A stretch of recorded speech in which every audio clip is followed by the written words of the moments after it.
আমরা কিন্তু গ্রামে কলার মোচা ফেলে দিই। কলার মোচায় যে এত আয়রন রয়েছে, এত ভালো কিছু তা আমরা বুঝি না। আবারও চলে আসলাম আপনাদের মাঝে কলার মোচা নিয়ে আর কচু শাক নিয়ে। আসসালামু আলাইকুম এভরিওয়ান, কেমন আছেন? আশা করি সবাই ভালো আছেন। আমরা কিন্তু বুঝি না যে এগুলোয় কতটা আয়রন। কলার মোচা ধুয়ে নিয়েছি কেটে, এবার ভাজি করার পালা।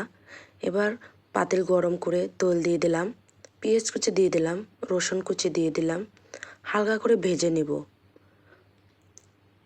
এবার আমি ছোট চিংড়ি ছিল তাই বেটে দিয়েছি কিছু, আর কিছু আস্ত দিয়েছি। এবার ভালোভাবে নেড়ে নেব। তারপরে নারিকেল বাটা দিয়ে দিচ্ছি। নারিকেল বাটাটা একটু নেড়ে মিশিয়ে দেব। হলুদের গুঁড়ো দিয়ে দিলাম, লবণ দিয়ে দিলাম। আমার একটু ঠান্ডা লাগছে তাই আমার এরকম ভয়েস আসতেছে, আপনারা মনে কিছু করবেন না। হালকা একটু পানি দিয়ে দিয়েছি, ভালোভাবে নেড়ে মিশিয়ে দিব। এবার মোচাগুলো দিয়ে দিব। এবার ভালোভাবে মোচাগুলো নেড়ে দিব। আপনারা এভাবে ট্রাই করে দেখতে পারেন, আশা করি অনেক ভালো লাগবে খেতে। এবার কাঁচামরিচ দিয়ে দিয়েছি, তারপরে ঢেকে দিব কিছুক্ষণের জন্য। এবার ঢাকনাটা উঠিয়ে দেখব কীরকম হয়েছে। মাশাআল্লাহ, অনেক সুন্দর হয়েছে কালারটা। এই যে হয়ে গেছে, অনেক সুন্দর হয়েছে। এভাবে ট্রাই করে দেখতে পারেন, আশা করি ভালো লাগবে। অনেক সুন্দর হয়েছে মাশাআল্লাহ। এবার কচু শাকগুলো ধুয়ে নেব ভালোভাবে। অনেক দিন ধরেই কচু শাক খাই না, এবার কচু শাক ভাজি করতেছি।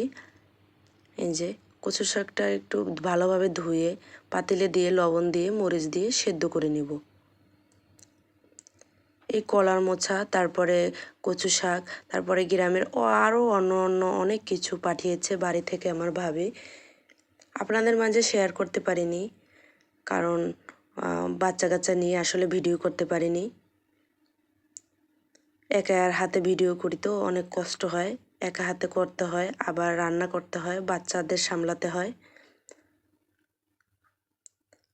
আপনারা এভাবে কচু শাক ভাজি করে দেখবেন, আশা করি ভালো লাগবে। এই যে পেঁয়াজ কুচি, রসুন কুচি দিয়ে দিয়েছি, একটু শুকনো মরিচ দিয়ে দেবেন, তাহলে ফ্লেভারটা ভালো আসে কচু শাকের। ভালোভাবে নেড়ে নেব। এবার কচু শাক সেদ্ধটা দিয়ে দেব। কচু শাকেও প্রচুর আয়রন। আজকে তো আমি কচু শাক আর কলার মোচা দিয়ে পেট ভরে ভাত খেয়ে নেব। আপনাদের দাওয়াত রইল, আপনারা আসবেন কিন্তু।